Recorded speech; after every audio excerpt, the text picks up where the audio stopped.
So I'm back at one of my favorite spots. I haven't actually been here for about 2 or 3 years. It's been a really long time, but this spot has produced probably the most pigeons I can ever shoot in such a small amount of time, and I'm really excited to be back here. It's a little bit different in that they've cleared a lot of the bushes, and what that's going to mean is that we're going to see a lot less doves. Doves like to sit in the bushes. Pigeons are happy to be out in the open, but the doves like the cover of bushes, so I'm expecting we're going to see a lot less doves today, but I'm sure the pigeons will be around, and there's a lot of house sparrows here, so we definitely get some sparrows as well. I have brought with me the Garmin, my Garmin watch with applied ballistics on it. As you can see here, you've got elevation, windage. I can also put range cards up here, which is nice because I'm using a new setup. I'm testing out the rat sniper slugs, 22.8 grain. I just want to see how they expand on an actual bird. So I've set up my watch for the rat sniper slugs, and it should help me when taking longer shots just to glance at the ballistics card and just check what I need to dial or hold. So looking forward to that. But yeah, we probably arrived here a little bit early for the pigeons. I'm sure they'll start showing up soon and sitting on the roof down there. I've got all those spots ranged at about 110, 115 meters. So the moment they start landing there, we'll start taking them down. Hunting here in the past, most of my birds have been rock pigeons that have been drawn to the decoys. It is quite normal to get more than 200 birds in one outing when using this technique, but as you'll see in today's video, the pigeons just weren't too keen on the decoys today, and so we have to turn to the trees and bushes in search of doves instead.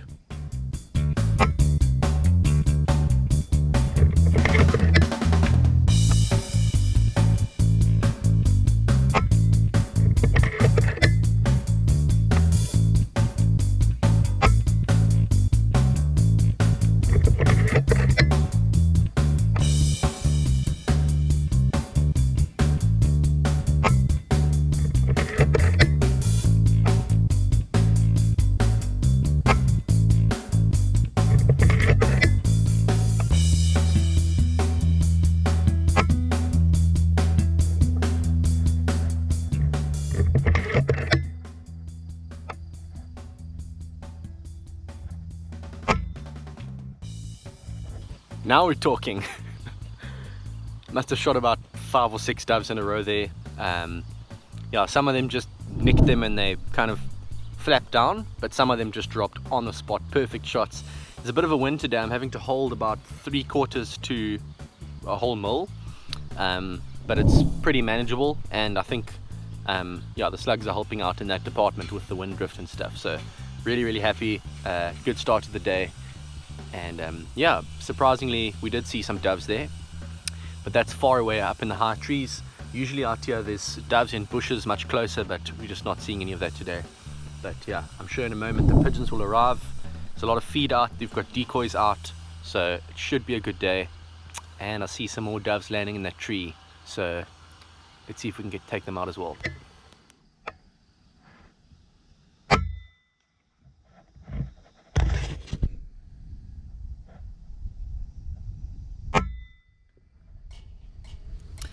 If I'm honest with you, I actually prefer the longer shots than shooting off the silos.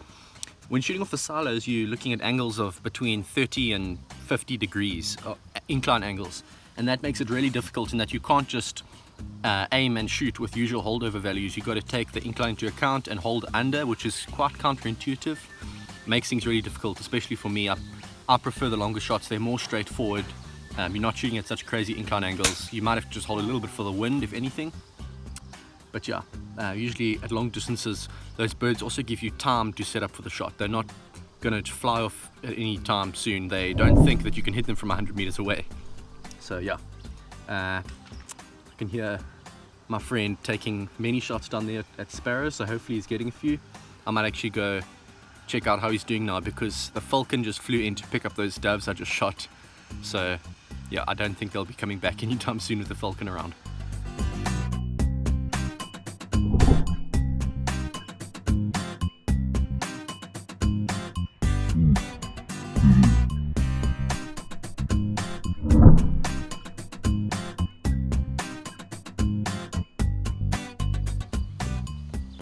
Just to show you what I'm shooting at down here, if you look in front of me, down there. See that high tree that kind of standing up of the rest, that big blue gum tree?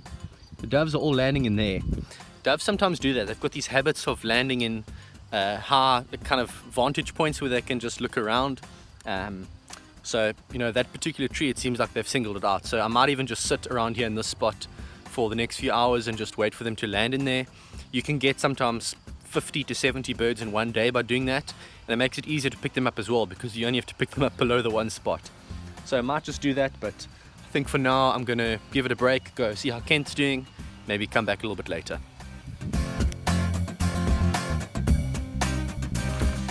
So, slight change of plans. I went back, I waited for the pigeons at the decoys. They haven't showed up yet, just not the right time of day, so I'm going back for the doves. And I've got the big boy, the Impact X with 700mm barrel, shooting 26 grain Nielsen slugs. So for those long range dove shots, it should be a little bit easier than the 22.8 grain rat snipers. Just they got a little bit more weight behind them, higher BC, and those massive hollow points, which will do the job at long range as well. So yeah, I'm going to set up in my same spot that I've had some success on the doves with, and see if I can repeat the successes of earlier today.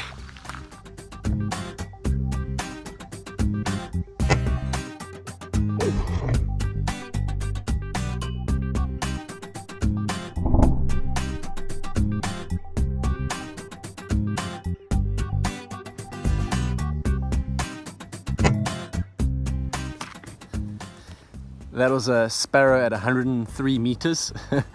You know you're comfortable with your gun when you are able to line up on a sparrow at 103 meters, dial to the exact range on your turret, hold a bit for the wind and just watch it drop. And a dove's just landed, so I'll be right back with you.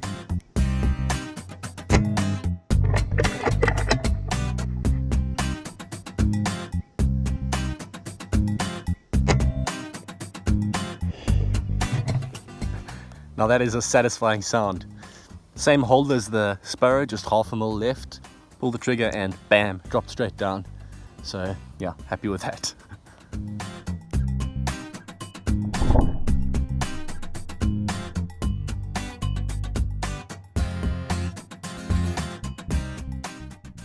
I go back to check on Kent. He's got the sparrow spot pretty much locked down with his impact and a nice tripod mount that he just built, so I decided to stick to my spot and wait for a few more doves.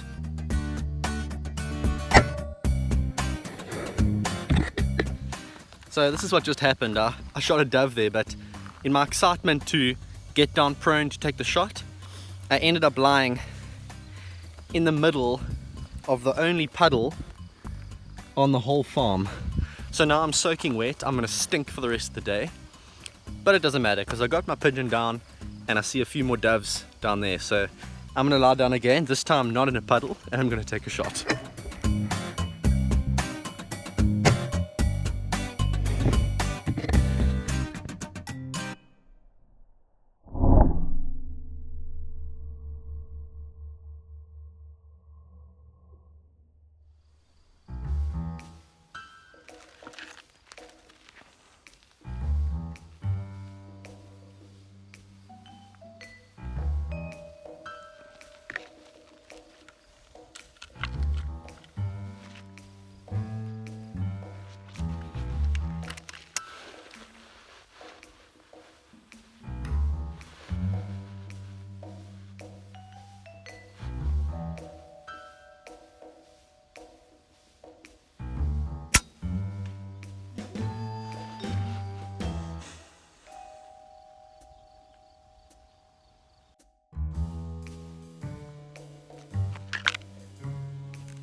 I don't know if you heard that, but that was really solid.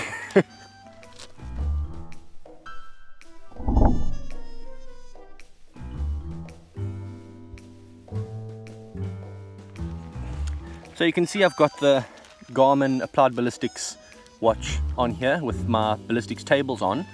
I don't really need it for this gun because I've got the turrets marked out nicely, but when it comes to the wind and having different wind speeds, so let's say for example I know the wind is gusting between 3 and 5 miles an hour, I can enter 3 miles an hour or 5 miles an hour in the wind direction on this and put it in the ballistics table, so I can range something and then check how much I need to hold for the wind drift.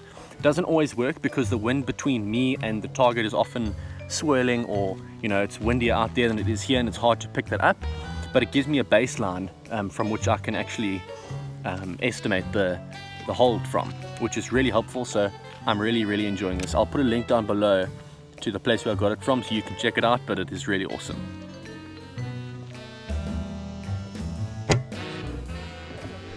With a couple of pigeons slowly starting to appear, I changed position and set up for some steep shots.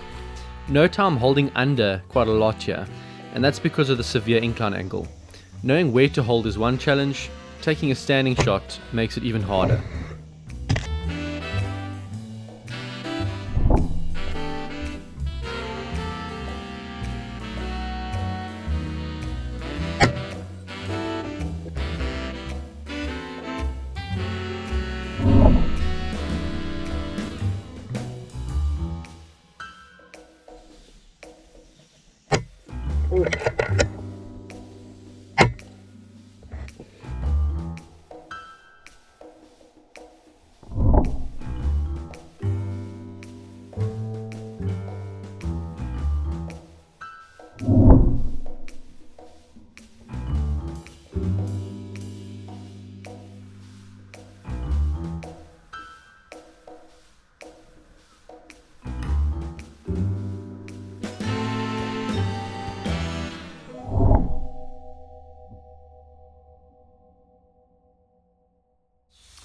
It started to become a little bit quiet with the pigeons and doves, so I've switched back to my old impact that I've zeroed in with the rat sniper slugs. Put the scope cam on this gun and we're just trying to get a few house sparrows down.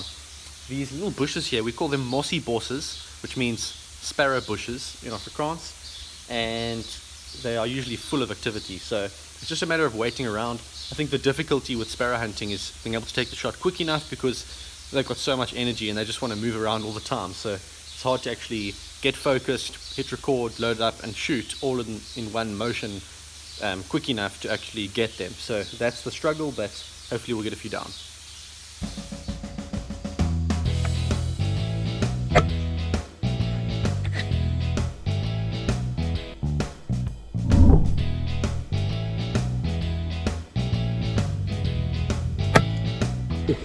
You'll notice that the 217 rat sniper slugs don't hit quite as hard as the Nielsen's, and that's partly due to the fact that I believe the hollow points are a little bit too small.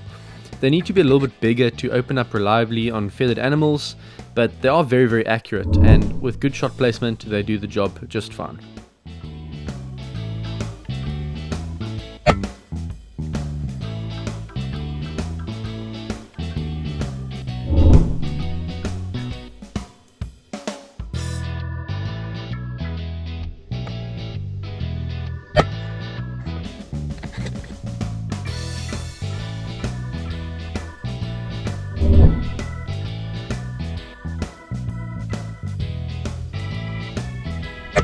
Oh, matrix bird.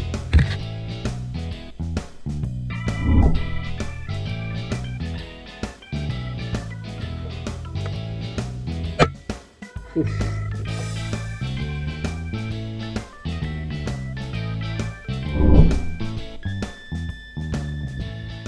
Right guys, so that's what we're going to call it today. It's been an awesome morning. We've got some really good footage with both this gun shooting the rat sniper slugs and with my Impact X shooting the Nielsen slugs, but it has been a little bit more quiet than usual over here, so we're just going to call it a day. We don't want to waste our time here. I'm going to go home, going to enjoy the week, and then we'll come back on another day when the weather looks a bit better, when it's less windy. Usually the birds come out in certain weather conditions, so I'm going to wait until one of those days and then we're going to hit it hard. But I hope you've enjoyed the video. I think it's been awesome. We've had some nice long shots, some close shots, a bit of everything, and I'll see you guys next time. Thanks for watching.